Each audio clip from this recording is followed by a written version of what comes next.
hay algunos mic prendidos que están haciendo ruido, me parece, ¿o no? Sí. No sé cómo es, bueno, porque yo se ve que hago unos líos.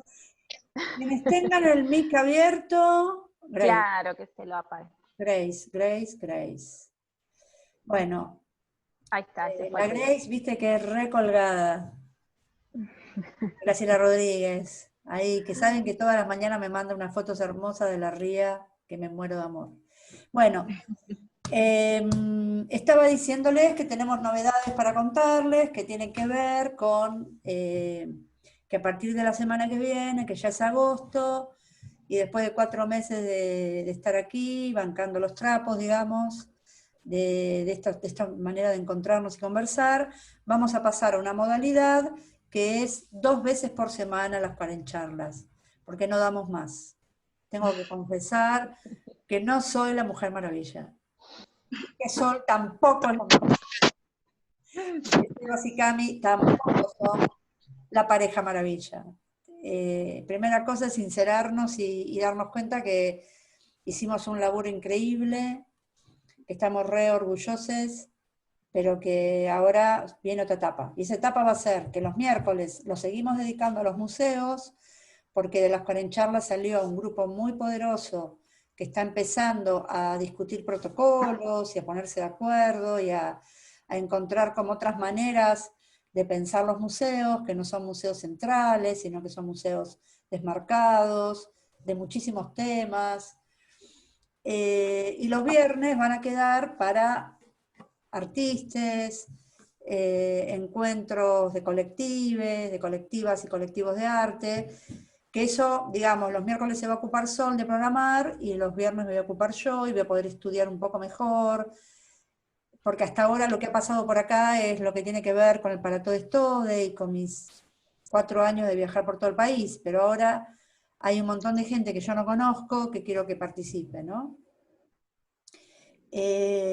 Así que bueno, eso, y que no va a ser por Zoom, porque el Zoom nos sale muy caro de mantener y no se justifica gastar plata, si bien todo hasta acá, los 4 meses lo hemos pagado con ustedes, cada vez que ustedes ponían 100 pesos, lanzábamos una convocatoria y ustedes ponían 100 mangos y había gente que puso 5 veces 100 pesos, decía, no, pero 100 pesos solo no alcanzan, va de nuevo y que ponía porque él no podía poner, ¿no? Y también eso estuvo lindo, porque no fue que hicimos una cuenta y dijimos, esta puso, esta no puso.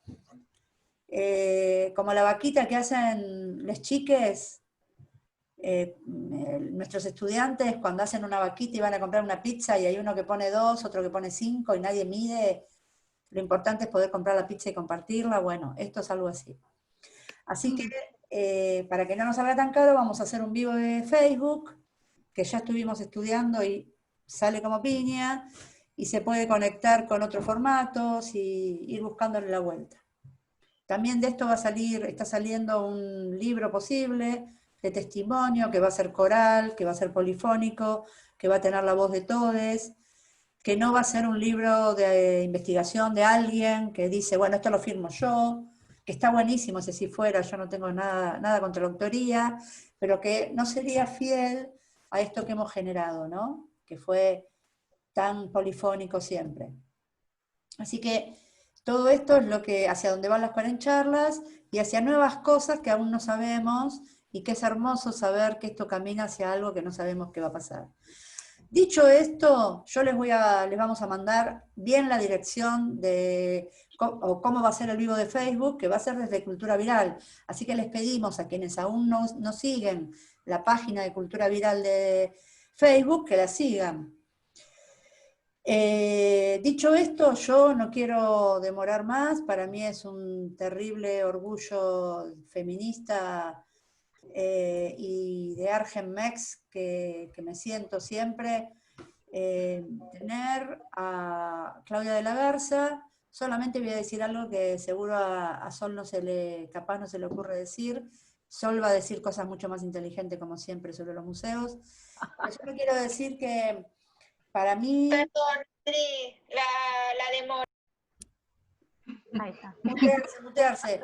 Para mí, México, la política cultural mexicana, a lo largo de toda su historia, podríamos discutir mucho de lo que es la política en México, y lo que significó la revolución y las distintas traiciones que esa revolución ha tenido a lo largo de su historia, pero desde la Revolución Mexicana, la Constitución de 1917, el programa de Vasconcelos y sobre todo una política pública increíble en cuanto a museos, ¿no? Debe ser la ciudad de la América Hispana con más museos y con una orientación a esos museos, con todos los problemas que seguramente Claudia me va a decir que tienen, una de patrimonio única que desde el Estado, ¿no? Digo, un Estado presente en sostener un patrimonio que para nosotros desde Argentina siempre fue aprendizaje, ¿no? Yo siempre digo que tenemos la mejor gestión de patrimonio estatal desde México y la mejor gestión de patrimonios privados desde Brasil, ¿no? Son nuestras dos guías de cómo llevar adelante museos y patrimonios.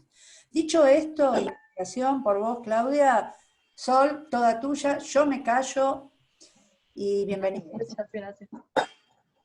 Bueno, como saben, y dijo Keke, cada miércoles siempre fue de museo, y quería un poco recordar que en cada cuarencharla fue hermoso conocer personas que sostienen tantos proyectos afectivos y transformadores, ¿no? Y creo que sin esta cuarentena obligatoria no hubiera sucedido tampoco conocer a mujeres como Claudia en este caso, que no fue desde la cuarencharla, pero sí con el Instituto Mexicano de Curaduría y Restauración, que se animaron a juntarnos a hablar de lo que nos apasiona e inspirarnos en red, como fue Féminis Museos, Museos con Ovarios, que tuvo bastante también crítica al nombre, que estaba bueno, que la idea era eso, ser debatido. Y ahora la invitamos a las cuarencharlas, a Claudia, para conocer más de su trayectoria y del trabajo con el hacer feminista en México. Así que, Claudia, bienvenida a las cuarencharlas. Muchísimas gracias. Pues yo quiero comenzar por agradecerles a Keke y a Sol y felicitarlas por esta labor increíble, maravillosa, con este ritmo que de verdad no puedo creer. También desde hacer cosas lo veo y digo, ¿cómo pueden estas chicas hacer todo esto? Y es maravilloso porque, bueno, yo me siento muy, muy feliz y muy agradecida de poder colaborar en este espacio, porque por todas las cuarencharlas que he podido ver, que he podido estar, es un espacio de intercambio, de conocimiento sensible, de generar otras formas de conversación y de conocimiento que a mí me parecen fundamentales y creo que me siento, pues, la verdad, muy honrada de poder participar. Y espero que bueno, que lo que les tengo preparado sea de alguna utilidad para ustedes. Yo sé que este día es de museos, pero bueno, soy trabajadora en museos y por supuesto que les platicaré un poco de mis experiencias, pero lo que hice fue un ejercicio un poquito desde los diferentes ámbitos de divulgación en los que trabajo, digamos, en los que tengo la posibilidad de accionar. Y creo que últimamente he estado también involucrada en otro tipo de proyectos, no necesariamente desde el museo. Entonces quería, al final todos tienen, bueno, hice como hilo conductor el feminismo, al final todas tienen esta misión y este enfoque. Y bueno, por eso he titulado esta intervención, Intervenciones Feministas y Desarmar. Les voy a compartir una pantalla y de pronto voy a pasarles algunas imágenes. Entonces, ustedes, por favor, me dicen si pueden verla o no pueden verla. Creo que estoy inhabilitada, para compartir. Keke, tenés que habilitarla. Gracias. Ahí está. Bueno, un poco lo estoy... ¿Ya está lista? ¿Ya está habilitada? A ver, no. prueba. No, aún no. ¿Otra vez? No, sigo sin... me sigue diciendo que... Ok. Bueno, yo me presento un poco, mientras tanto. Que yo soy historiadora del arte, vivo en la Ciudad de México. ¿Lista? Vivo en la Ciudad de México, soy historiadora del arte, soy doctora en estudios de género por la UAM, la Universidad Autónoma Metropolitana en México. Yo soy curadora, escribo sobre todo textos académicos, ahora he tenido otras experiencias, pero bueno, ha sido más por ahí la mayoría de lo que he escrito. Y bueno, trabajo en museos desde hace muchos años. Quisiera compartirles un poquito de estas gestiones. Yo también soy docente, eso también es una parte muy importante y que es un motor, digamos, en todas las demás actividades que pueda desarrollar.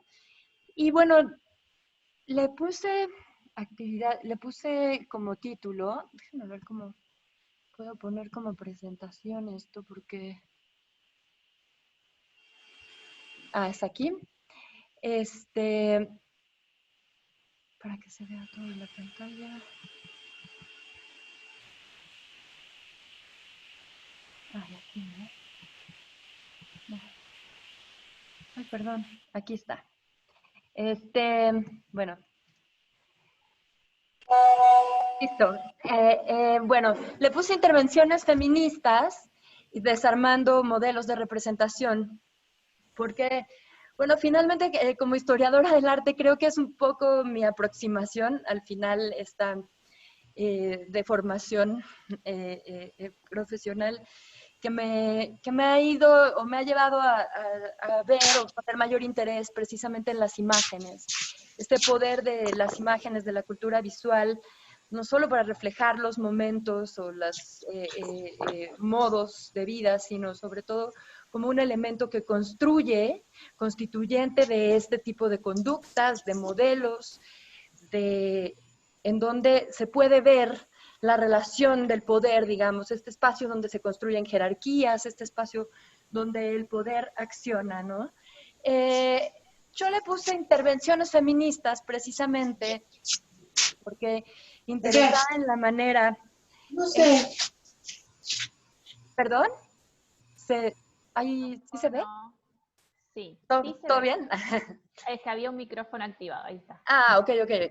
Bueno, pensé que algo andaba mal, pero bueno, precisamente pensando en este poder de las imágenes, ¿no? Este espacio de construcción de sentido, pues la historia del arte al final puede, o la historia del arte tradicional, la historia del arte hegemónica con mayúsculas, se convierte en una historia, en realidad, del poder, del colonialismo, de los poderes, de cómo ha operado, digamos, el poder. Entonces, yo aquí estoy haciendo una cita a Griselda Pollock, esta historiadora del arte sudafricana, que habla de intervenciones feministas en la historia del arte, ¿no? De esta posibilidad de transformar y de incidir en la historia del arte, que no puede ser solamente volteando a ver a las mujeres que habían sido silenciadas y empezar a sumarlas a la historia, porque tal cual esta historia, estos relatos, estructuralmente están hablando ya de relaciones de jerarquías, de estructuras que invisibilizan, ¿no? Entonces, para poder transformar eso, ella habla de intervenciones, ¿no? ¿Qué serían estas intervenciones feministas? Sería precisamente aquello que confronta los discursos dominantes acerca del arte, ¿no? Estas nociones de artista, de arte, ¿no? De la misma noción de arte que da pie a todas estas otras nociones como artesanía, por ejemplo, estas jerarquías, digamos, entre los haceres de distintas personas y que demandan un reconocimiento de las relaciones de poder-género, que hacen visibles los mecanismos del poder masculino, la construcción social de la diferencia sexual y el rol de las representaciones culturales en esta construcción, ¿no?, de la diferencia. Entonces, lo que pretenden ser estas intervenciones feministas son una redefinición de los objetos que estudiamos, del arte, de esta historia del arte, ¿no?, de a quienes llevan este nombre de artista, ¿no?, desechando esta cuestión del genio y las metodologías con lo que lo hacemos, ¿no? Entonces, creo que al final la intención de las distintas, pues de los distintos quehaceres, de las distintas prácticas que he desarrollado y que ahora quiero compartirles algunas cosas, tienen esta búsqueda, ¿no?, de irrumpir un poco y de empezar a mover, a desarmar esos conceptos que sostienen esta estructura patriarcal, ¿no?, y jerárquica de la historia del arte. En principio, bueno, he trabajado mucho como investigadora y quiero platicarles un poquito de los temas que trabajo, precisamente porque creo que así se explica mucho mejor las otras propuestas que hago ya en el campo de la acción, ¿no? En el campo de lo teórico, en realidad, me he interesado sobre todo por la forma, como les decía, bueno, las imágenes como estos sitios de poder.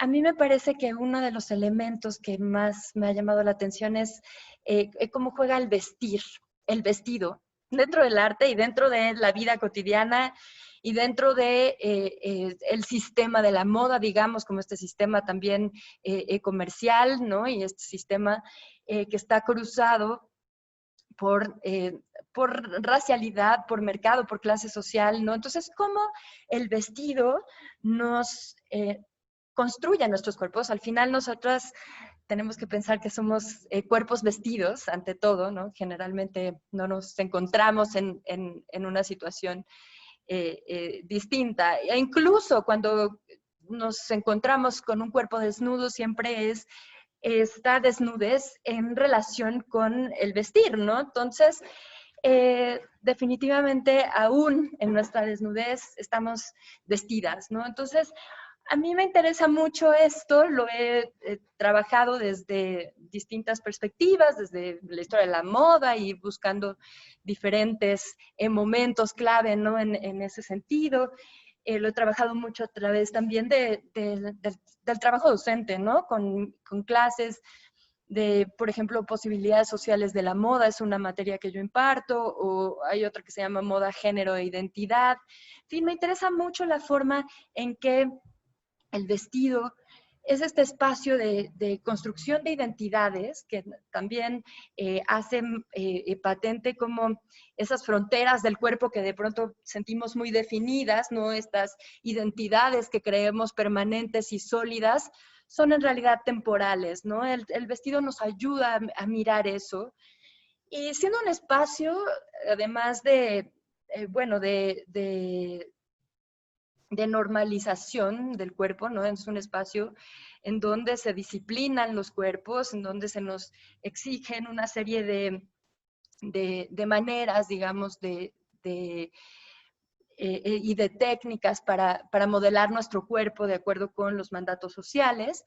También el vestir es un espacio de subversión y creo que esa doble posibilidad del vestir es la parte que mayor fascinación ejerce sobre mí, porque precisamente en el arte el vestir se ha convertido, es lo que yo he visto, en una práctica artística, tal cual como el vestir, precisamente por todas estas posibilidades de significación y de subversión de los modelos hegemónicos, ¿no? Entonces, no solo para hablar de género, pero para hablar de clase social, para hablar de racialización de los cuerpos, para hablar, en fin, para hablar del poder y de construirlo, el vestir es una herramienta que, sobre todo en el arte contemporáneo, vemos de manera muy frecuente.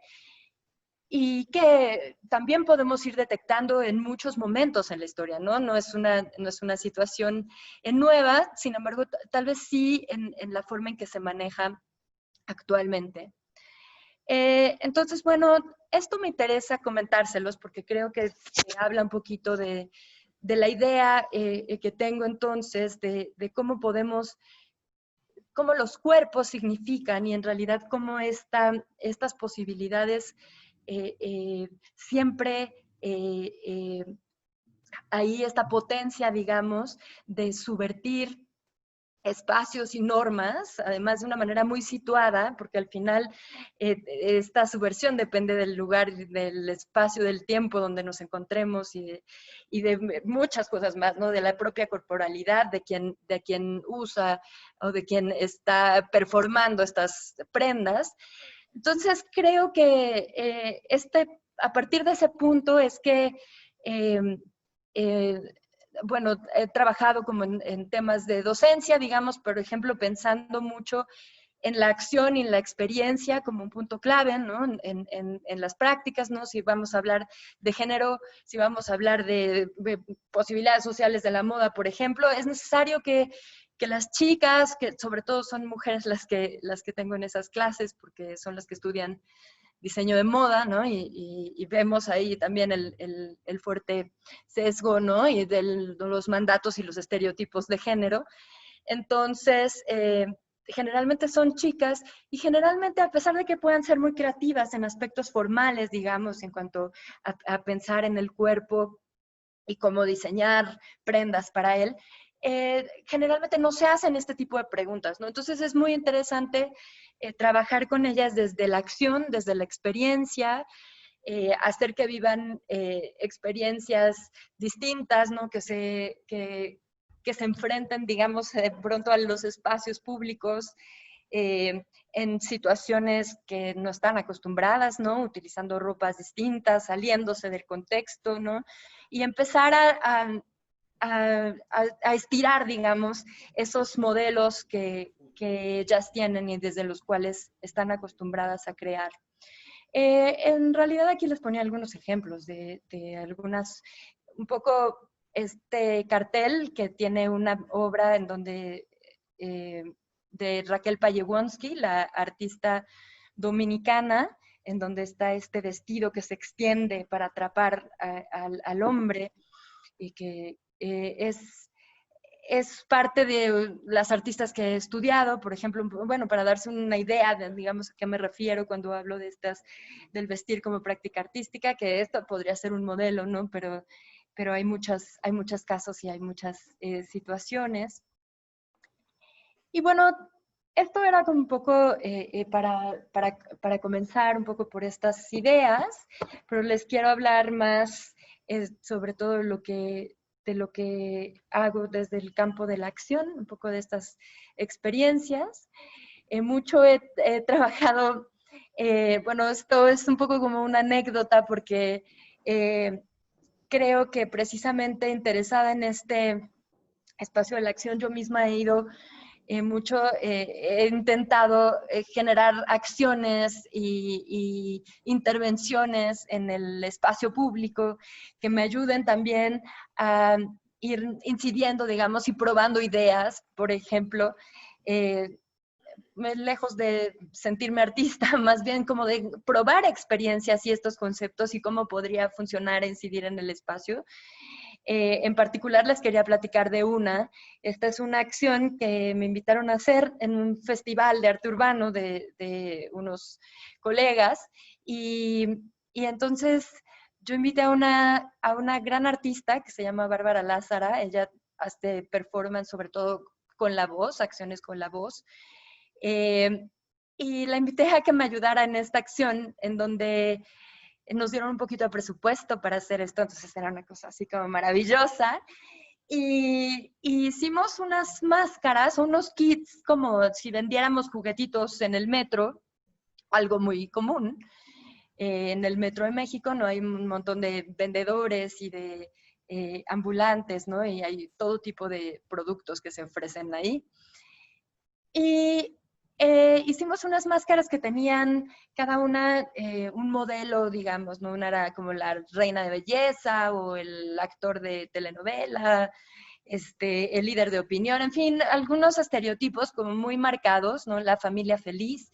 Y íbamos ofreciendo a las personas en el metro la posibilidad de cambiar de identidad, ¿no? Entonces era como, sí, lleven su identidad, y entonces se las vendíamos y buscábamos que sacaban entonces ya su kit, y la única condición que les dábamos es que lo usaran en el momento, ¿no?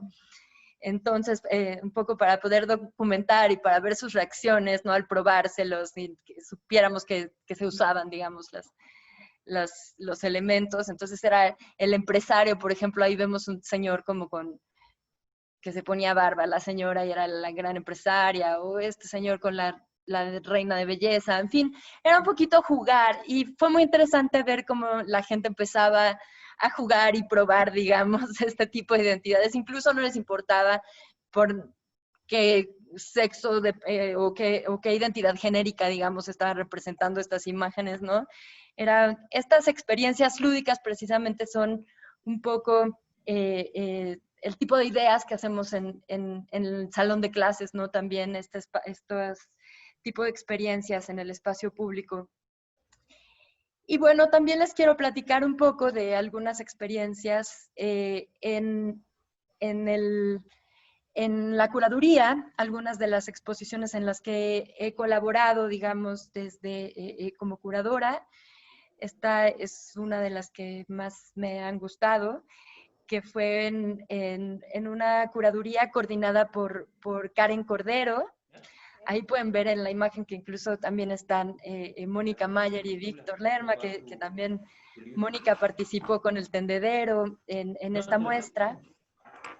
Y bueno, a mí me gustó mucho este concepto que hicimos de manera colectiva. Se tituló Sin Centenario. Si hay alguien... Sí. ¿Alguien tiene el micrófono abierto por ahí? Sí. No estaría viendo quién, pero Creo que ya. ya está, sí. Gracias. Bueno, esta muestra la hicimos en 2009, a finales de 2009, precisamente ante los festejos del bicentenario de la independencia y el centenario de la Revolución Mexicana, que fue en 1910 cuando comienza. Y bueno, precisamente estaban todos estos, ya todo en pie ahí desarrollándose, todos los festejos que iban a haber por estas fechas, ¿no? Habían una exposición en donde se iba a plantear toda la identidad mexicana, ¿no? Ahí estaba en Palacio Nacional, e incluso se construyeron monumentos, ¿no? Como la famosa Torre Bicentenaria, que todos decimos que es la torre de la corrupción, ¿no? Es una cosa espantosa, ¿no? Un monumento, ya saben, estos monumentos que se cotizan en cierta cantidad y después suben 8 veces. Entonces, dentro de todo este contexto, lo que queríamos hacer era precisamente hablar de otras revoluciones, de las revoluciones desde los cuerpos, ¿no? Desde que todas estas transformaciones que en este periodo, en estos 200 años, se dan, pero desde otros lugares, ¿no? No desde el lugar del heroísmo patriótico, ¿no? Sino desde los cuerpos y desde cómo han ido transformándose y cómo se han ido criticando sus modelos precisamente y desarmando esos modelos identitarios, ¿no? Entonces, a mí me tocó colaborar en esta exposición con algunas obras que tuvieran justo que ver un poco con mis investigaciones, digamos, pasar un poquito más a lo performativo y a la moda. Y hubo algunas, tuvimos ese performance de Laura García que se llamó Los juguetes de mamá, esta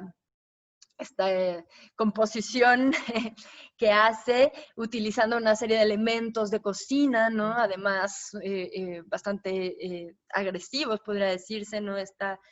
Estas cuchillas, ¿no? Y estos filos que son como una especie de armadura, que estuvo presente en la inauguración, entonces hizo ahí todo un performance en donde se acercaba a las personas, en fin, ahí toda una situación. También, por ejemplo, hablamos de masculinidades, ¿no? De masculinidades heroicas, y yo aquí invité al artista queretano, que hay que decir que Querétaro es un estado y una ciudad en México muy conservadora, no muy religiosa, entonces él habla siempre desde estos elementos de la religión y él es gay, entonces siempre está hablando justamente de esta,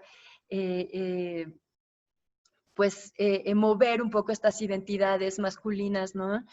Y a esta es Guadalupapi, haciendo referencia obviamente a la Virgen de Guadalupe, que es la gran patrona de los mexicanos, ¿no? Este símbolo de la mexicanidad y sobre todo de la feminidad, ¿no? De esa madre cuidadora, sacrificada que representa, digamos, esta Virgen. Y entonces aquí la transforma en utiliza estos elementos de la Virgen para generar estos vestuarios. En realidad es toda una serie, toda una serie que llamó Moda Guadalupana, toda una colección en donde hay prendas también para mujeres. Pero en particular Guadalupapi tiene toda esta connotación que precisamente dialogaba con las imágenes de los héroes mexicanos, ¿no? De todos estos héroes de la independencia, de estas masculinidades fuertes, ¿no? De estas masculinidades bélicas, además, ¿no? Que tienen toda esta parte del ejercicio de la violencia. Entonces, bueno, estos son algunos ejemplos. Y también hice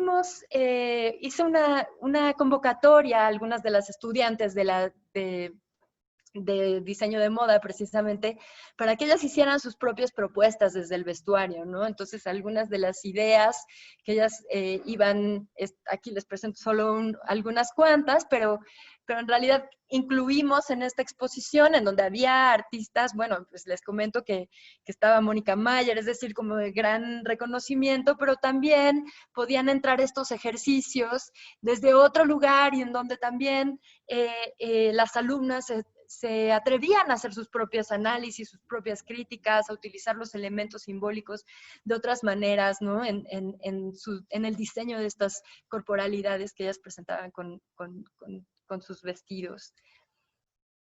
Otra experiencia que ha sido muy importante para mí es esta exposición, que también fue una curaduría colectiva, un montón de instituciones y de mujeres a las que admiro mucho trabajaron en esta exposición.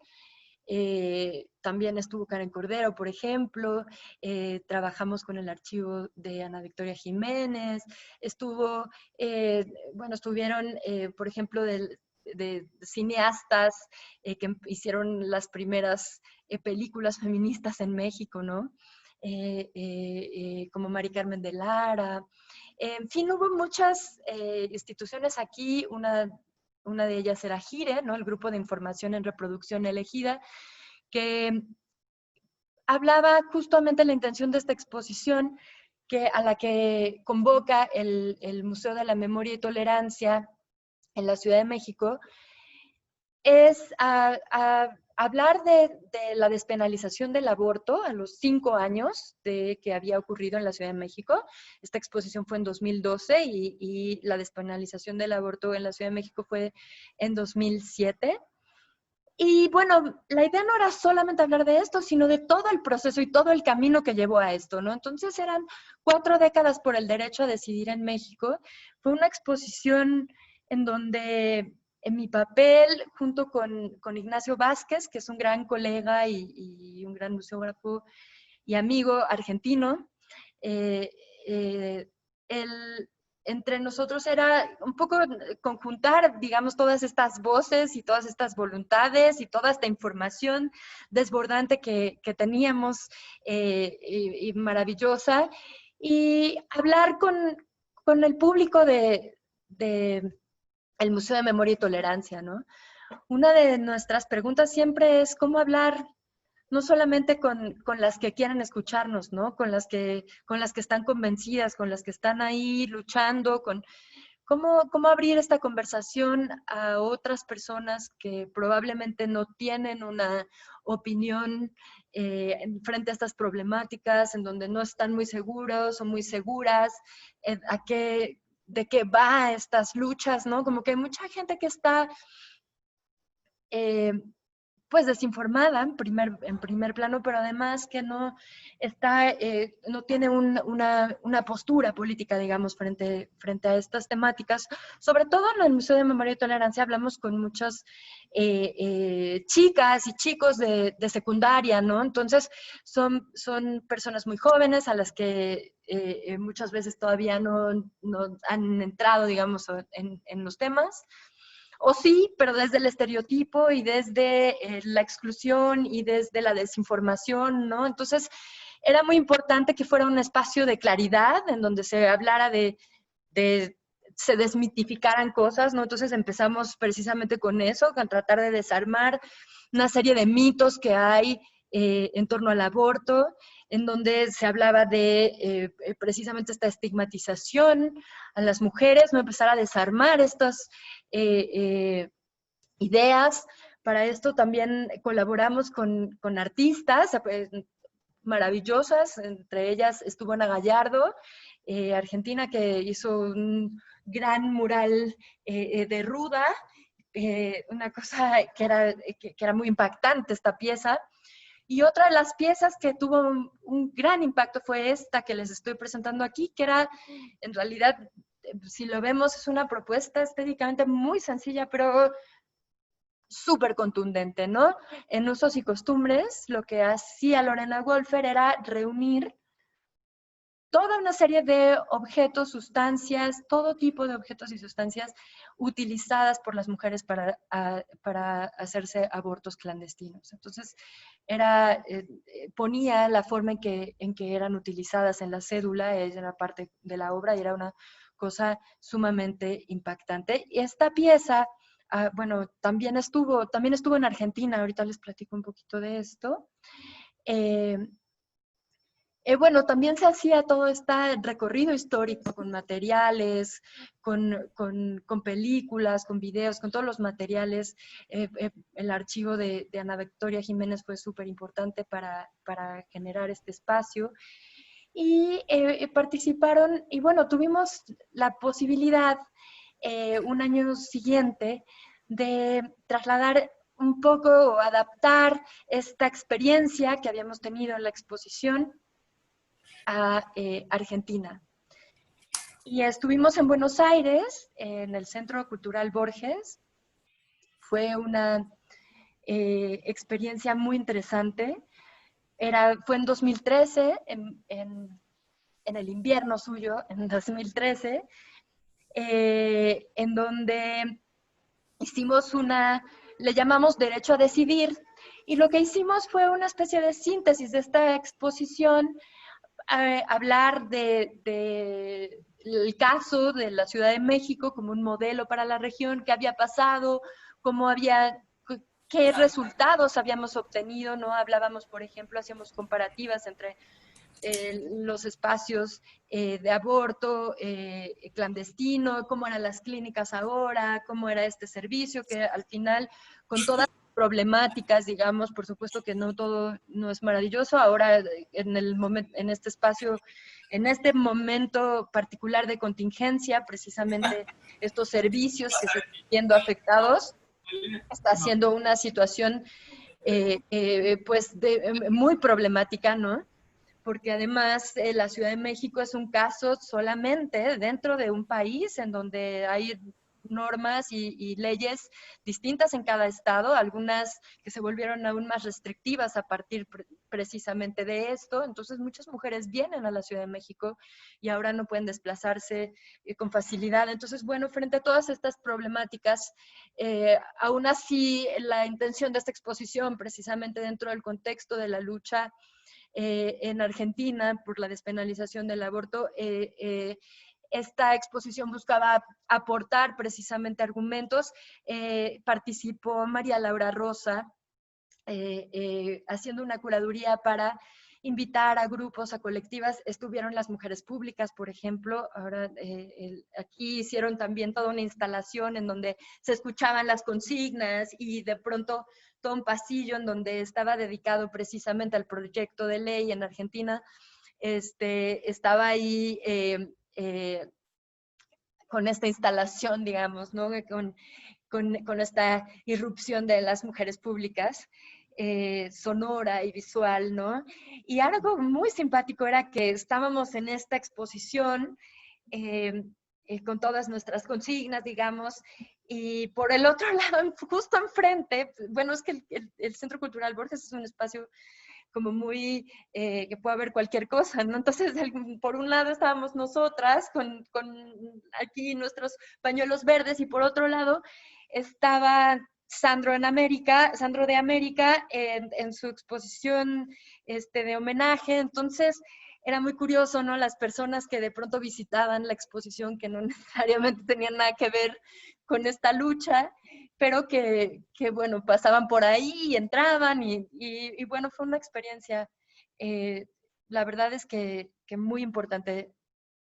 Aquí es otra vista de esta intervención que hicieron las mujeres públicas. Y otra exposición más reciente, en 2017, colaboré junto con Ignacio Vázquez y junto con Linda Tach, que es la directora de las exposiciones temporales en el Museo de Memoria y Tolerancia en la Ciudad de México. Fue Feminicidio en México, ya basta. Fue una exposición que, un poco como la de aborto, nuestra intención era poder hacer entender o explicar a un público que está fuera de estas temáticas o que al final no han puesto atención y no se han involucrado, porque al final nadie estamos fuera, pero sí era importante establecer un vínculo con aquellas que no estaban informadas. Entonces era una exposición que buscaba desde explicar por qué tiene que existir o por qué existe esta figura de feminicidio, esta figura jurídica, ¿no? En México tenemos una situación de feminicidios terriblemente grave. En este momento ya, esto fue en 2007, en ese momento ya contábamos 7 mujeres diariamente morían a causa de un feminicidio. Entonces es una cosa verdaderamente urgente, digamos, de concientizar y de hablar con las personas y que pueda existir, digamos, un cambio. Entonces hicimos una exposición en donde precisamente buscábamos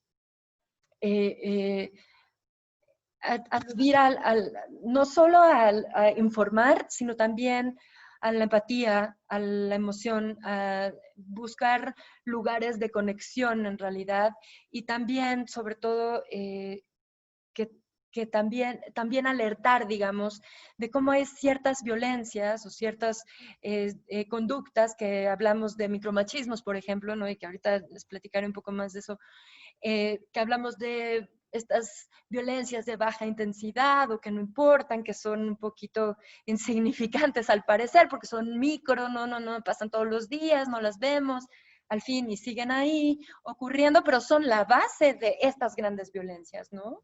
Entonces, un poco era nuestra idea hacer eso. Hicimos, por ejemplo, este pasillo que ven aquí con cuerdas, era un corredor por el que tenías que pasar y la idea era que te sintieras muy incómoda al pasar, ¿no? Como que tuvieras que pasar con dificultad mientras ibas escuchando audios de personas justo con comentarios machistas, ¿no? Desde piropos o desde, tenía que ser mujer, o, en fin, como este tipo de cosas en donde justo sintieras como estas violencias que van, que tenemos tan normalizadas, están ahí en esa base, ¿no? Contamos con también la participación de artistas maravillosas, como aquí les presento una pieza de Teresa Margoles, en todas estas imágenes de mujeres desaparecidas. Todas eran mujeres desaparecidas en una región específica en Ciudad Juárez. Y estas imágenes estaban acompañadas de un audio que tú te tenías que asomar. Era como un hoyo en la pared. Entonces, tenías que ir, asomarte ahí, escuchar, y escuchabas la normalidad de la calle. Solamente como se escuchaban los sonidos urbanos, como en cualquier día, ¿no? Entonces, precisamente estas imágenes, otra de las artistas participantes fue Mayra Martel, que ella tiene una serie que se llama Ausencias, y ella lo que retrata son recámaras de chicas que desaparecieron. Y muchas recámaras de chicas que desaparecieron y que siguen ahí puestas como las dejaron, ¿no? Entonces era un poco esta búsqueda por generar empatía mientras escuchabas esto, mientras veías esas imágenes de ausencia, escuchabas testimonios de padres, de madres sobre todo, buscando, ¿no? a las mujeres que les faltaban. Y bueno, también colaboramos con el Observatorio Nacional de Feminicidios, con mujeres activistas que realmente te transforman al conocerlas, como Norma Andrade, ¿no? Que busca, que está buscando justicia para su hija desde hace más de 18 años. Entonces, bueno, esta exposición justo buscaba eso, buscaba a través de arte, a través de diferentes estímulos. Aquí hicimos, por último, un violentómetro en donde tú podías circularlo y también hacer consciente a las personas que asistían, sobre todo a las chicas y chicos que venían, como les digo, sobre todo estudiantes jóvenes, de cuáles son estas llamadas, ¿no? De qué implica esta violencia o estas violencias y cómo sensibilizarles para detectarlas, ¿no? En ese sentido, de los machismos cotidianos, recientemente tuve la oportunidad, una oportunidad maravillosa y una invitación que me llena de orgullo, porque quien me invitó a trabajar en este proyecto fue una alumna que fue mi alumna en licenciatura, que estaba siendo mi alumna en la maestría, y ella es ilustradora. Ella, ahora les voy a compartir algunas de las ilustraciones magníficas que ella hace, que son súper potentes y con una gran capacidad de síntesis, ¿no? Bueno, ella se llama Erendira Derbez y ella me invitó a coescribir este libro con ella. Entonces, pues fue un libro que nos proponían, le proponían a ella en la editorial hablar de micromachismos, precisamente esto que mencionaba antes, ¿no? Hablar de micromachismos, como que la palabra se puso de moda y como que hay que hablar de eso, ¿no? Y pues nosotros lo vimos como nosotros dijimos, esto es una gran oportunidad, porque precisamente son pues esos canales en donde de pronto puedes entablar diálogo con personas con las que nunca habías pensado que podrías conectar, ¿no? Entonces, lo que intentamos hacer fue una especie de caja de herramientas, como una serie de elementos, ¿no? Por ejemplo, ponemos un glosario, ponemos como una especie de diccionarios, nos dicen, en realidad es como un conjunto de distintas violencias que clasificamos a partir de las geógrafas feministas, un poco aludiendo a estas ideas de esferas espaciales que parten desde el cuerpo como la primera esfera que ocupamos, ¿no? Este espacio primero más próximo al que ocupamos, y cómo se van ampliando para ir observando un poco distintas problemáticas Aquí les comparto algunas que selecciono, pero entonces la idea era ir hablando desde los juguetes para niños y para niñas, ¿no? Como calladita te ves más bonita y los niños no lloran y todo este tipo de situaciones en donde precisamente se van modelando estos distinción o estas diferencias de género. Mucho nos interesaba mucho justo la parte de la imagen, era muy importante porque la imagen tiene este gran poder, este gran impacto, y que nos ayudaba también a deconstruir estas ideas de belleza, estos imaginarios. No hablamos de depilación, no hablamos de juventud, por ejemplo, ¿no? Y vejez, como todos estos modelos que tenemos que ir siguiendo, ¿no? Hablamos también hablamos del amor romántico, hablamos de los problemas en el espacio laboral, en la construcción de conocimiento también, ¿no? Los problemas en la academia, digo, las dos, de alguna manera fue ahí donde nos encontramos, entonces ese es un espacio. No teníamos, por ejemplo, hablamos de la opinión de los expertos o de los modelos, el hombre o el cuerpo del hombre como este modelo, ¿no? De referencia en todo momento, ¿no? Que incluso llega a nublar cuestiones de salud, ¿no? En los cuerpos de las mujeres, porque hay una referencia androcéntrica. En fin, hay una serie de situaciones que aquí, por ejemplo, esta viñeta en donde justo hablamos también del espacio urbano, hablamos mucho de estos momentos y estos espacios apropiados o no apropiados, ¿no? Que se nos asignan. Esto, por ejemplo, no sé, a mí cuando estuve en Buenos Aires eso me parecía muy distinto de cómo se vive aquí, ¿no? La cuestión del espacio urbano. Y aquí, por ejemplo, tenemos el metro diferenciado, ¿no? Son dos vagones al principio de cada tren que están designados para mujeres, para que entonces ya no te estés quejando de que te violentan, ¿no? Ya te vas ahí encerraditas nosotras adelante. Y lo peor es que aunque parezca esta segregación terrible, al final nosotras preferimos ir ahí, ¿no? Es decir, sí es distinto viajar entre puras mujeres que tener que estar enfrentando siempre estas violencias cotidianas, ¿no? El acoso callejero. Y bueno, por ejemplo, esta viñeta, también hablamos mucho de esta deconstrucción desde la historia del arte también, ¿no? Hablamos, por ejemplo, de cómo tantas artistas en la historia, a través de la historia, las han llegado a nosotras hoy como anónimas, ¿no? Como anónimo, obra de anónimo, ¿no?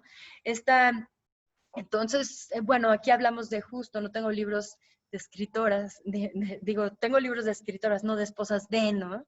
Y este tema de la esposa de, ¿no? Con las editatonas que ha organizado Mónica Mayer acá en Wikipedia. Por ejemplo, muchas de las entradas que estaban ya de artistas mujeres, de las pocas que había, porque no había muchas, y todas tenían esta referencia, ¿no? Este linaje patriarcal, ¿no? Que había que poner y que justificar entonces su entrada en cualquier lugar, ¿no? A través de sí, fue la discípula de, la esposa de, la hija de.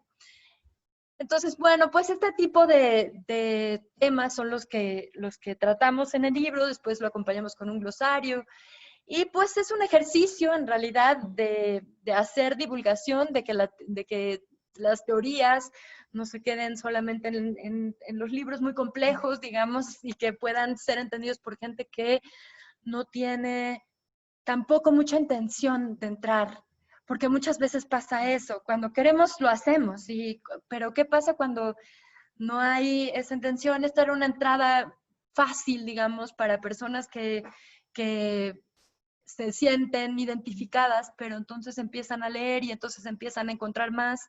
Es como una puerta al final lo que buscábamos para entrar en esta crítica, y lo que ha sido muy bonito y que les comentaba que Keke y Azul es que a partir de la cuarentena, pues esto se ha convertido además en un detonador de conversaciones, muchas, ¿no? Hemos podido platicar con muchas, sobre todo con mujeres, pero con muchas mujeres de muchos ámbitos distintos, ¿no? Hemos, a partir de academia, pero también nos han hablado en grupos que tienen que ver, por ejemplo, con gestiones o con Estado. Hay muchas que son independientes, por ejemplo, nos escriben grupos de, bueno, nosotros somos actrices y nos juntamos con otras amigas y estamos aquí leyendo libros y queremos que nos platiquen qué onda con este libro, ¿no? Y este tipo de cosas, entonces ha sido muy rico. Al final creo que el libro no es más que un detonador y de ahí ya todas las experiencias que hemos aprendido, que hemos escuchado, que hemos comentado, son infinitamente mayores y creo que más interesantes también. Pero bueno, es un principio, creo, que en realidad nos tiene muy contentas porque ha sido un gran inicio para abrir conversaciones, ¿no? Y abrir discusión y señalar, ¿no? Entonces, es algo que realmente me llena de orgullo. Y bueno, por último quiero platicarles, no sé si tengo tiempo todavía, que te voy a... Sí, estás muy bien, estás muy bien. Quiero platicarles un poco de mi trabajo actual, ¿no? De la gestión que hago en el Museo Namoy. Es un museo universitario, obviamente, como su nombre lo dice, pertenece a la Universidad Nacional Autónoma de México. Esta es su foto muy linda, que ya lo extraño, ¿no? Lo veo. Es un espacio que está ubicado en el centro, en el corazón del centro de la Ciudad de México. Estamos entre la Catedral y el Palacio Nacional. Es un edificio pequeño, pero lleno de historia, que es parte del Instituto de Investigaciones sobre la Universidad y la Educación, el ISUE, y que entré como jefa de museografía y desde hace un poco más de un año estoy dirigiendo. En realidad, como les he mostrado más o menos algunas de las cosas que he hecho, en general he trabajado más justo como docente, como investigadora, como curadora. Esta parte de entrar en esta gestión ya con todo lo que implica, digamos, pensar de manera integral el museo, ha sido un gran desafío.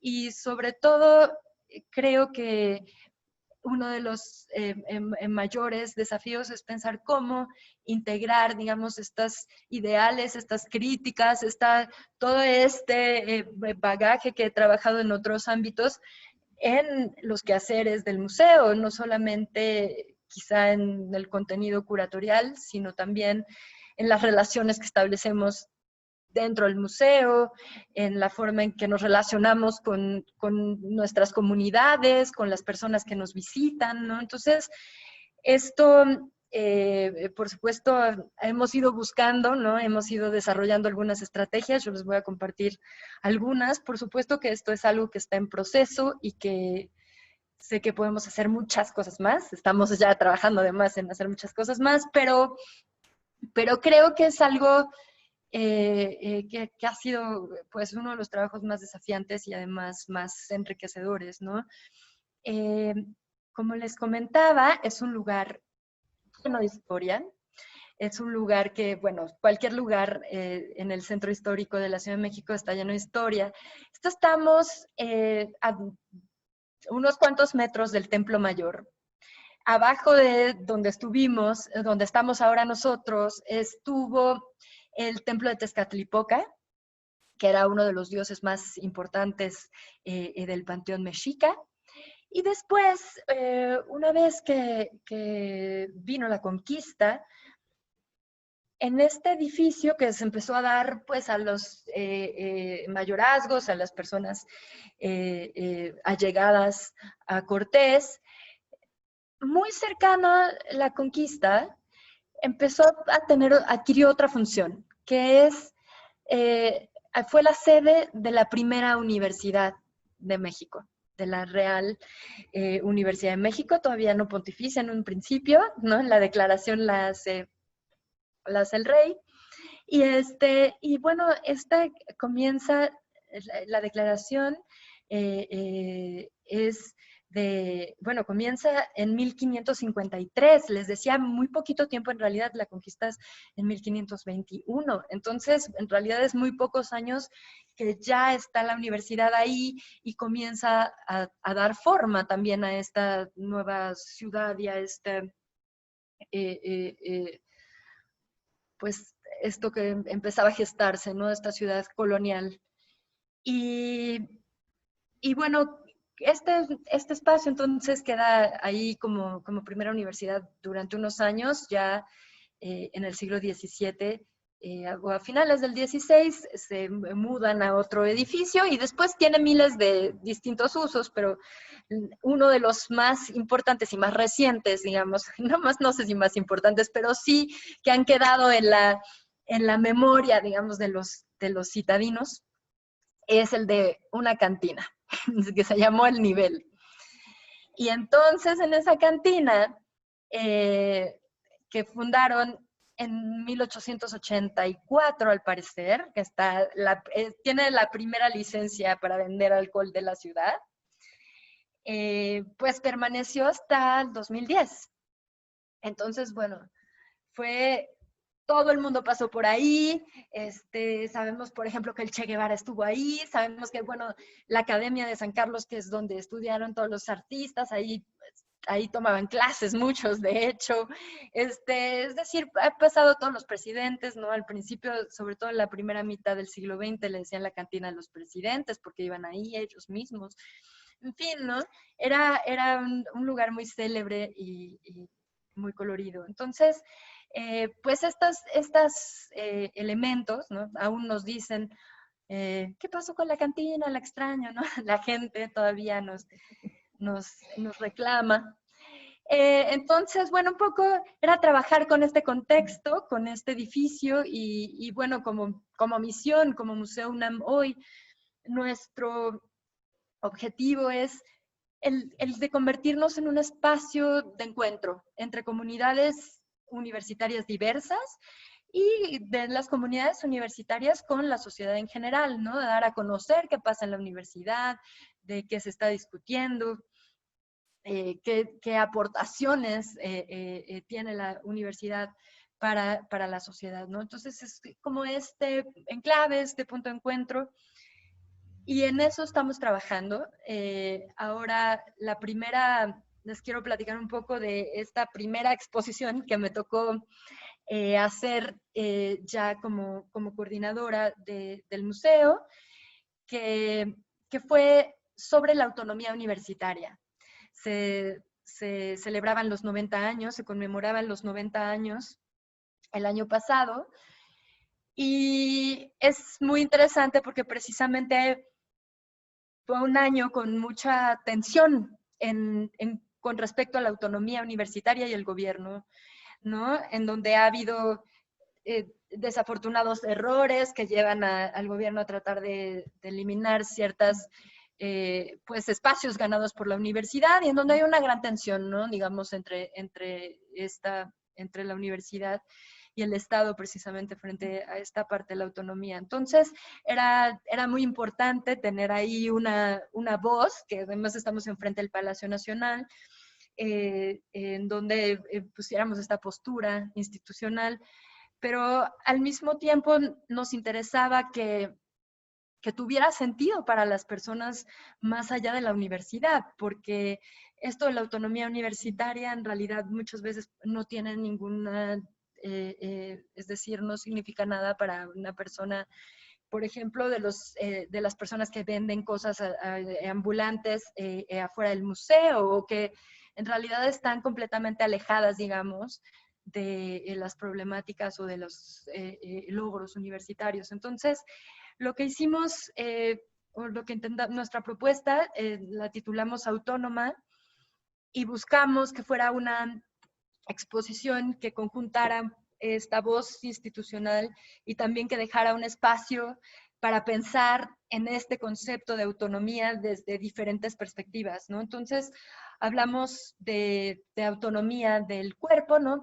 Hablamos de qué es autonomía en realidad, y pensando en qué es autonomía y cómo pasa por ti, ¿no? Entonces, hicimos una especie de, bueno, este era el principio de la exposición, este espacio de participativo, en donde las personas decían que era para cada quien autonomía, y utilizamos esta figura del árbol, que era bueno, uno de los lemas de la universidad era: la autonomía está en nuestras raíces, pero bueno, nosotros ahí literalmente teníamos las raíces abajo, entonces hicimos unas raíces que te llevaban a los vestigios de la primera universidad. Y bueno, hicimos unos recorridos, una propuesta de recorridos que se llamaba Recorridos Autónomos, que en realidad era hablar un poco de autonomía, y en realidad se trata de conversar, de qué pensaban, de qué era autonomía para cada quien, de asociarlo con otras palabras, ¿no? Llevarlo al espacio de cada quien, ¿no? De referencias de cada quien. Y después hacer el recorrido, cada quien libremente, y después volver y conversar un poco de qué pasaba, ¿no? Con ese concepto, con esa idea de autonomía, una vez que veías la exposición y la experiencia universitaria, ¿no? Por otra parte, bueno, estos son algunos de los recaditos. Otra fue hacer actividades que nos llevaran también a conectarnos con la gente. Nos hicimos varios eventos de los años 20, ¿no? Para contextualizar. Aquí es un baile de Charleston, que volvimos pista de baile el museo. Y también incluir, por supuesto, algo que era fundamental. Esta fue una curaduría que hice en conjunto con la doctora Clara Ramírez, que es la directora del archivo histórico de la universidad. Este archivo también forma parte del ISUE, del instituto en el que estoy, y ella se ha convertido en una gran aliada y una gran colaboradora, una mujer feminista y de una gran sabiduría y de una gran temple, y bueno, muy admirada. Y con ella hicimos esta curaduría. Entonces, bueno, por supuesto que uno de los elementos muy importantes era poner la gran presencia de las mujeres y la gran inserción de las mujeres en la universidad en los años 20, que fue un momento en donde llegaron como de manera masiva, ¿no? Y hablar, les pongo aquí esta imagen, porque esta es una imagen de una reproducción de un cuadro de Sor Juana Inés, que tenemos solo la reproducción. Este cuadro está en rectoría, ¿no? Lo tiene el rector en su oficina, pero tenemos esta reproducción en nuestra colección permanente, y la utilizamos un poquito para hablar de cómo Sor Juana no había podido ir a la universidad, cómo eran las cosas en su época, pero que actualmente somos más, en la matrícula de la UNAM, más de 50% de mujeres, ¿no? Y aquí hacíamos alusión a las situaciones de acoso que se han dado en la universidad en el año pasado, que de hecho terminó con el año en huelga, varias facultades. Entonces, esto era una situación de conflicto que se estaba dando, que teníamos que hacer referencia, que nos parecía muy importante, y entonces hicimos una cédula en donde hablábamos de la importancia de estas luchas, hacerlas visibles, y que esa autonomía funcione para que todas y todos podamos disfrutar de la universidad y de lo que nos ofrece libremente, ¿no? Sin violencia. Entonces, bueno, esa cédula fue censurada, tuvimos toda una discusión y toda una lucha para poder ponerla, porque era la voz institucional, pero bueno, nosotros nos parecía que la institución tenía que hacer visible, pues esto que estaba pasando, ¿no? Lo que estaba ocurriendo, los conflictos, también tenía que aceptar que estaban ocurriendo y hacerlos visibles y no invisibilizarlos, ¿no? Entonces, bueno, fue una de las aventuras y discusiones, digamos, en esta, al final pudimos ponerla, y bueno, era como que uno de nuestros grandes logros en esta construcción.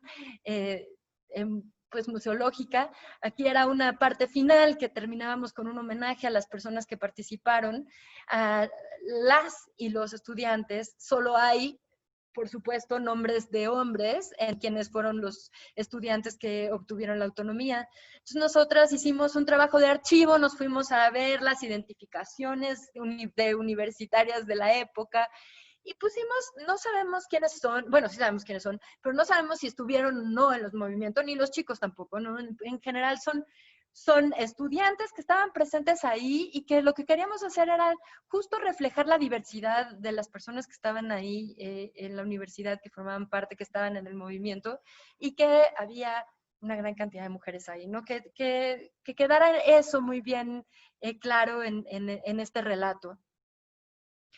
Y bueno, además de esta exposición, ahora tenemos otras que también, bueno, un poco así, no les voy a contar todas, pero esta es un poco el tipo de curaduría que buscamos.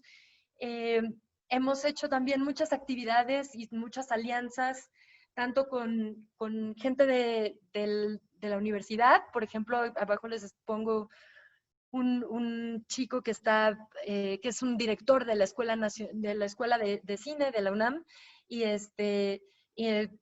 hemos pasado muchos de sus documentales, tenemos un espacio para ellos en el cine, y entonces generalmente hacemos como estas reflexiones de género mucho, son temas que están ahí, ¿no? Y que los estudiantes están proponiendo ver. Entonces nos interesa mucho eso. Aquí, por ejemplo, hablamos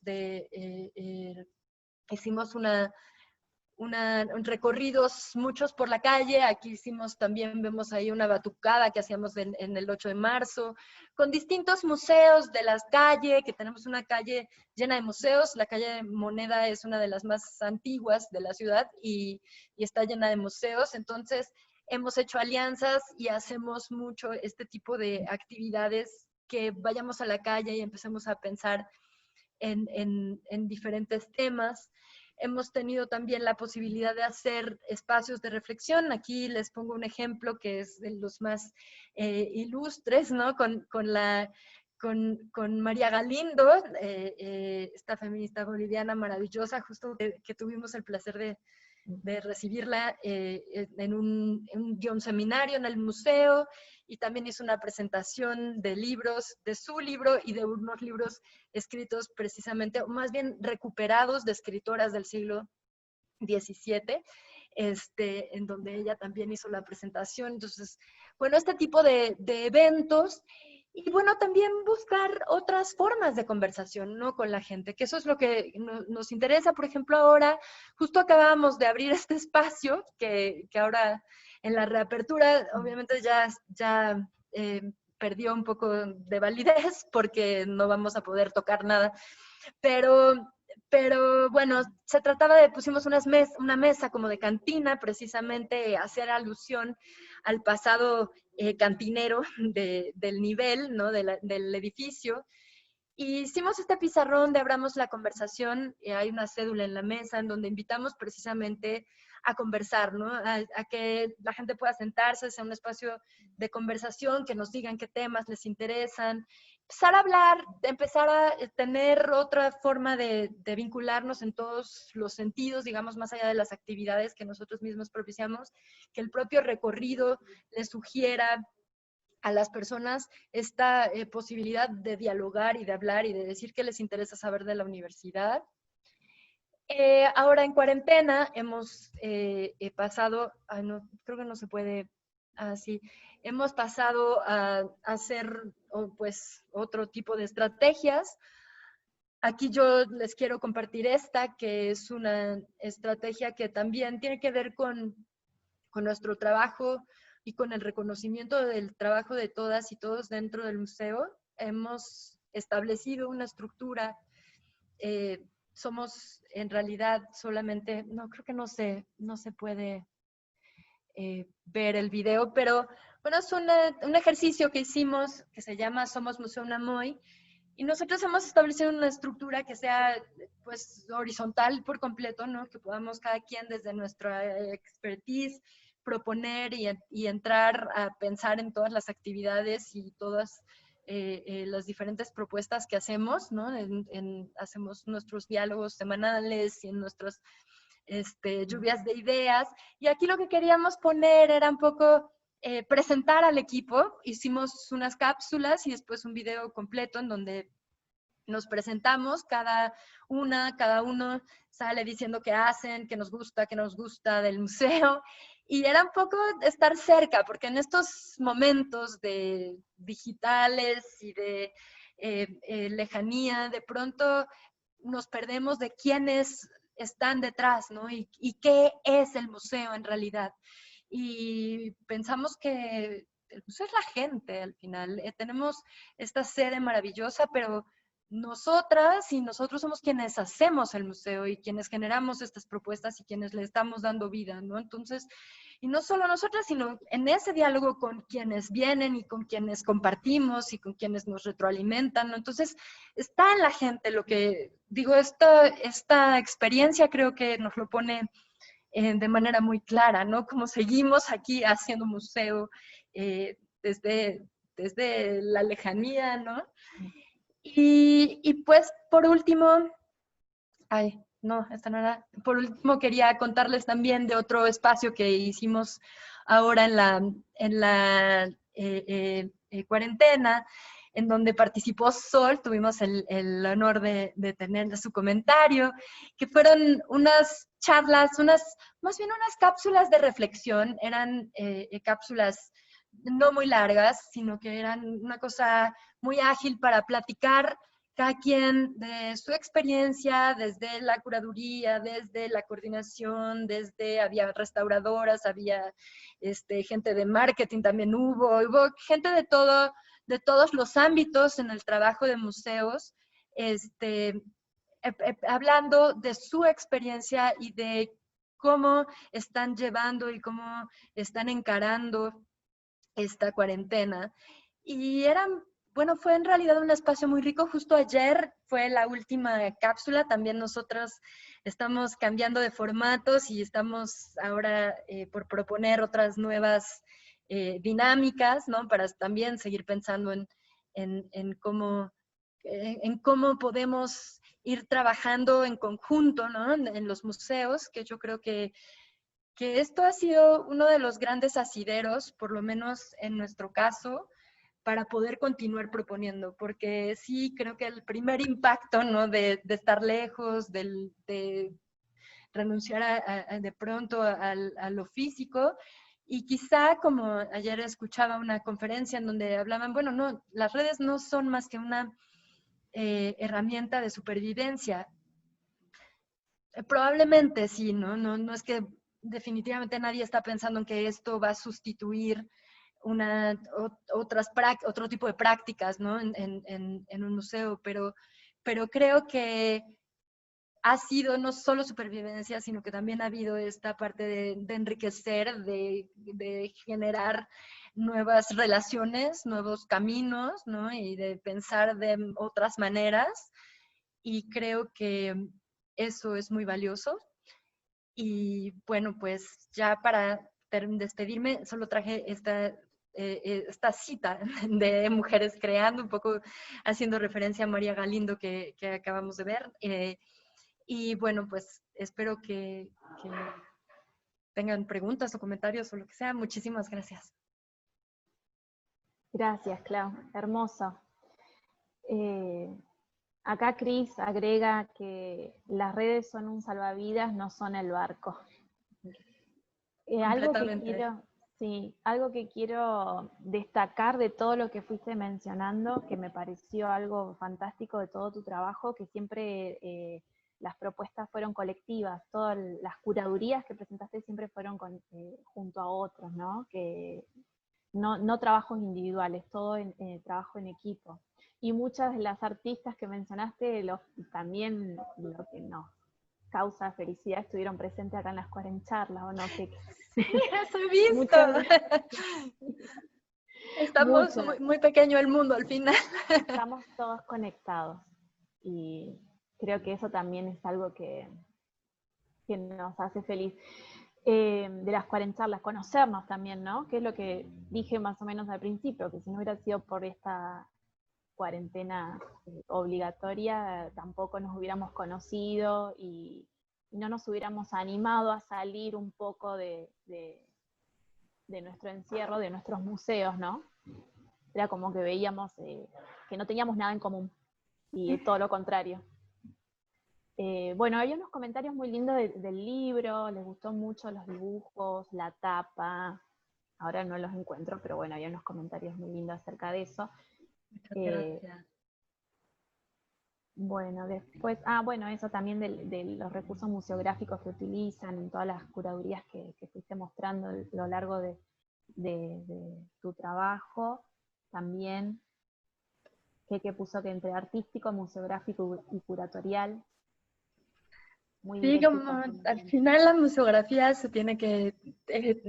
estamos todos haciendo arte en un sentido, ¿no? Nuestra propuesta, pues es una propuesta interpretativa, es una forma de ver y hay por ahí se mezclan muchas cosas, ¿no? Yo sí creo que en conjunto los trabajos en un museo, sobre todo en un espacio de interpretación, tienen que ser colectivos. En general hay muchas ideas que de pronto se me ocurren en lo individual, pero que al ir y trabajarlas con otras y con otros se potencian de una manera que una nunca habría podido hacer sola, ¿no? Entonces creo, y más en estos trabajos, sí. Betina comenta que, bueno, te dice gracias, Claudia, y conoce el trabajo de Ignacio Vázquez, El mundo es pequeño, dice. Sí, bueno, Ignacio es maravilloso y nosotros tenemos una, pues, amistad además, como éramos roomies durante no sé cuántos años, entonces una amistad, una relación de trabajo muy, muy cercana y la verdad es que trabajar con él siempre es un gran placer. Saludos, Virginia. Bueno, también Graciela, qué bueno escucharte, Claudia, y un poco también lo que mencionaba Marina, que qué bueno poder hacer el paralelismo con nuestra realidad al escuchar tanto trabajo tan lindo y en positivo. Muchas gracias, muchas gracias. ¿Puedo decir algo yo también? Siempre Sí, digo, me voy a quedar callada los miércoles y no puedo. Quiero destacar que hay por lo menos cinco directoras de museos. Está Bettina, que dirige el Museo Minichelli de Río Gallegos. Está, bueno, Sol, que dirige el Carmen Funes de Plaza Winkle. Está Silvana Lobay, que dirige el Museo de Altagracia Córdoba. Si me equivoco, díganme, pero bueno, Está Marina, del Museo de la Colonia de Entre Ríos, ¿no? Está Karina, del Museo de Azul de Provincia de Buenos Aires. No sé si me estoy comiendo alguna directora de museo. Y quiero destacar esto que me encantó del cruce, porque yo como curadora siempre tenemos un temita en los museos con los museólogos, museógrafos, ¿no? Siempre tenemos un temita. Y con los artistas, ¿no? De que los museólogos nos echan flit, nos dicen, bueno, ¿no? La museología, la museografía, y yo creo que se trata de una comunidad viva de la cual aprendemos todo el tiempo, unas de otras, y que está el tema de hacer red, que el museo es un espacio de construcción de ciudadanías. Totalmente. Para lo que sirve un museo, me parece a mí, más que nunca hoy, ¿no? Más que nunca. Y además que esto es muy importante porque de pronto se oye muy, todo muy armónico, ¿no? Y que sí, viva el trabajo en conjunto y no sé qué, como si fuera así ya el romance. No, es muy conflictivo, a veces se sufre muchísimo, pero al final aprendes muchísimo también. Y creo que parte de esas tensiones es lo que hace rica la exposición. A veces también pierdes, ¿no? Y a veces, o sea, es decir, no siempre queda lo que una espera. O sea, es decir, hay mucho, mucho conflicto y bueno, pues todas como directoras de museos, como curadoras, como sabrán perfecto, ¿no? Pero bueno, creo que estas... Sí, es un trabajo de negociar mucho también, ¿no? De ver cómo esas redes pueden irse construyendo además también con personas lo más afines posible, ¿no? Que podamos ir trabajando. a mí ahora, como siendo muy franca, de que trabajo en una institución como muy jerárquica, el trabajar, el hacer, generar en el espacio del museo otra dinámica, por ejemplo, es difícil. Me ayuda que como es un instituto en donde, aunque es muy jerárquico el instituto, pero como yo estoy aparte, además ellos también están en su edificio en la UNAM, en CU, en Ciudad Universitaria, y yo aparte, entonces como que de alguna manera es bueno. El museo son la loca Claudia haciendo cosas que se le ocurren, y entonces eso tiene sus partes lindas, porque tengo independencia, porque puedo organizarme de otra forma, ¿no? Pero también a veces es, sobre todo para cuestiones presupuestales, es también complicado, ¿no? Entonces, son esos estires y aflojes. Y antes, como más desde la curaduría, más independiente, creo que son otras los conflictos, ¿no? Como seguramente tú, que habrás tenido millones, sí, son otros los conflictos justo en ese ámbito, ¿no? Entonces, bueno, al final se negocian todos. Sí, y también, viste, me parece eso que yo digo siempre en clase, que lo aplico a la educación y a la curaduría. La sala de museo, como el aula, que no tiene problemas, está en problemas, ¿no? Si nosotros en el aula no tenemos problemas, estamos en problemas. Si en la sala de museo, en el museo no tenemos problemas, hay Betina, que es tanto docente como gestora de museo, entiende que pasa por ahí, ¿no? Y bienvenido sea que haya problemas. Significa que hay disidencia, Algo está pasando. que estamos vives, Claro. ¿no? De acuerdo totalmente. Sí, justo es. Cuando no pasa nada es que algo no. No está funcionando. Bien, bueno, Sol. Qué lindo lo que trajiste, Sol. Sos una genia programando estos miércoles. Tenemos muchos referentes para traer, por eso, menos mal. Agradecer que están estas mujeres al frente de estos museos. Bien. Muchos ejemplos.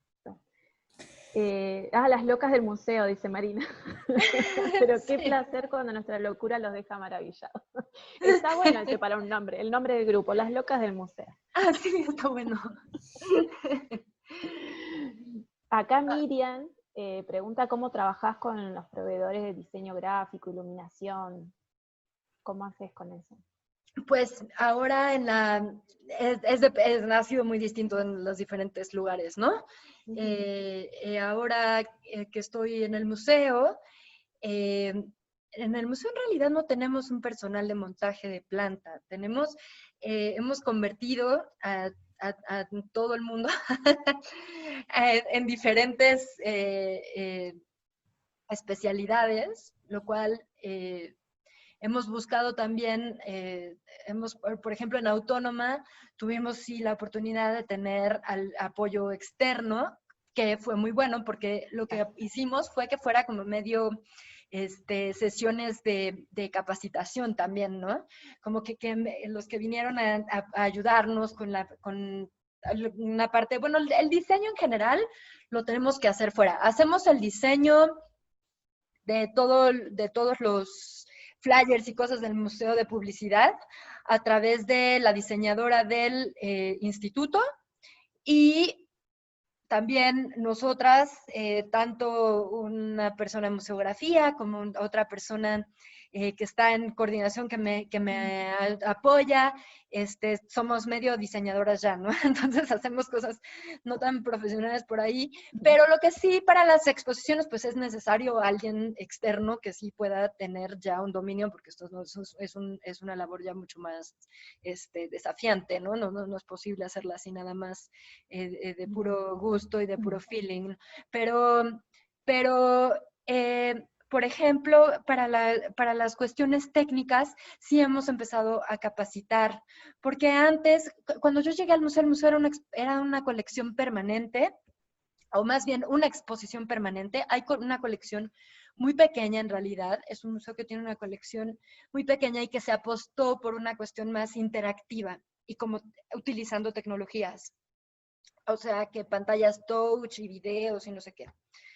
al final eso, digo, no es que esté peleada con ello, es maravilloso poder tenerlo, pero requiere una actualización constante, porque si no después se convierte en el museo en donde no sirve nada, en donde todo es antiguo, en donde la pantalla touch ya se tarda 20 horas para funcionar. Es decir, hay que estar ahí, ¿no? Y eso es complicado ya, como mantener una inversión de actualización, pues no es tan fácil. Entonces, la estructura de los trabajadores y trabajadoras del museo estaba puesta como pensando en solo mantener esa colección permanente. Entonces ahora justo ha sido ir transformando esa exposición, convirtiéndola en nuevas, ¿no? Abriendo espacios que estaban, además hicieron una museografía que pensaron que iba a durar 100 años y nunca lo iban a cambiar,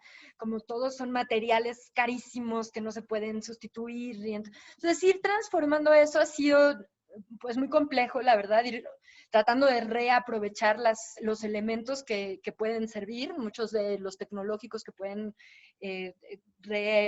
usarse en otros temas y de otras maneras, y bueno, ir haciendo esa adaptación y pues sí, en ese proceso las funciones de las personas que trabajamos ahí, pues han tenido que irse transformando también, hay que hacer nuevas actividades, ¿no? Hay que hacer nuevas...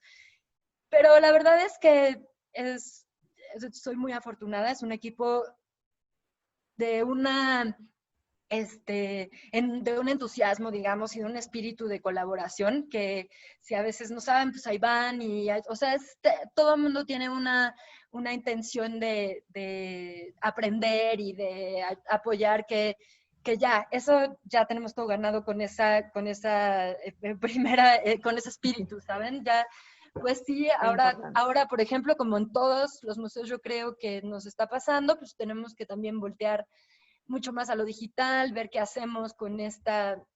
Y ahora, como les decía, pues este diseño lo hemos hecho entre nosotras, pero sí vemos la necesidad de tener a alguien que sea mucho más experimentado en redes es decir, ir buscando ya sea capacitación o quizá en nuevos integrantes en el equipo. Bien. Bien.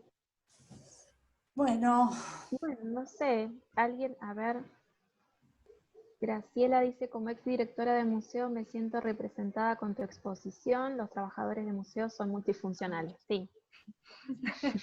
Muchas gracias, gracias. No queda otra. Todo. Así es. Es cuestión de sobrevivir. Sí, pues muchas gracias. La verdad es que este es un espacio muy rico, la verdad yo les agradezco mucho haberme escuchado y pues tener este espacio para poderles platicar un poco de lo que he hecho. Estoy muy agradecida, espero seguimos aquí en contacto y bueno, al final creo que lo más interesante es poder conocernos y poder pues saber que aquí estamos, que podemos colaborar, que podemos hacer cosas juntas y bueno, ya saben lo que hago, de dónde encontrarme, por supuesto. Mis redes igual puedo escribir aquí en el chat por favor. por si quieren encontrarme y pues seguir conversando, ¿no?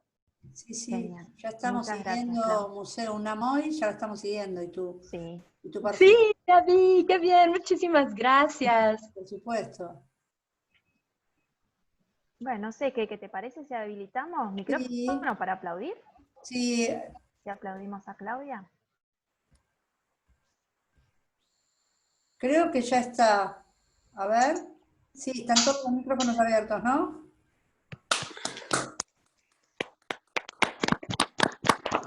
Creo que sí.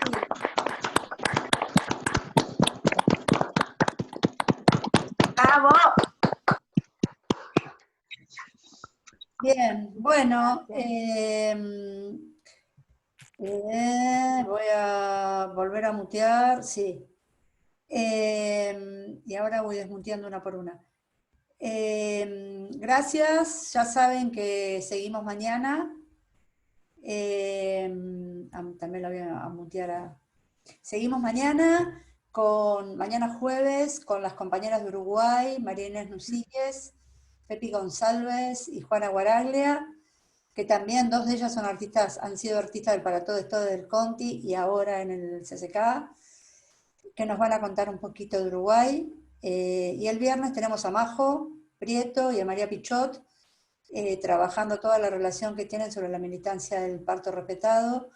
Así que seguimos así como muy feministas. No sé por qué no salen así las charlas, porque estoy hablando, Majo y María son referentes feministas, ¿no? Las compañeras de Uruguay, Juana sé que sí, no quiero hablar por otras, pero no salen, vieron que bien, no solamente mujeres y disidencias, sino también en muchos casos activistas o militantes feministas. Así que ese es el panorama. Y la semana que viene, acuérdense que ya salimos por Facebook, miércoles, que no sé qué hay el miércoles, todavía Sol, no me has dicho que tenés el miércoles. Bolivia, viajamos a Bolivia. Bien, qué lindo, buenísimo. El Museo Etnográfico. Hermoso, hermoso.